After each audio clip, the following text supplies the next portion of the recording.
आपसे सवाल नहीं करना, मैंने आपके लिए दुआ के लिए कहना था कि आप मेरे लिए दुआ करें कि मैं इल्म में भी हासिल करूं और दीन के लिए भी काम कर सकूं। तुम्हारा नाम क्या है? नैयर अफसाल।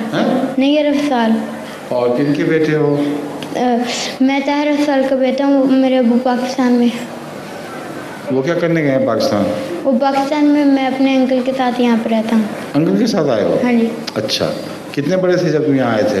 मैं 12 साल का था। 12 साल का था? हाँ जी। अभी तुम 10 साल की हो तो 12 साल के किस तरह थे? देखने में तो 10 साल के लग रहे हो। नहीं, 13 और साल। 2 साल पहले तुम 12 साल के थे। 13 साल के हो गए हो? हाँ जी। हैं? हाँ जी। तो छोटे को लगते हो फिर देखने में। तो तुम कब से आए हुए हो यहाँ? 1 साल से? हाँ जी। अच्छा अच्छा, ठीक है, जज़ाकल्लाह। बैठो, शुक्रिया।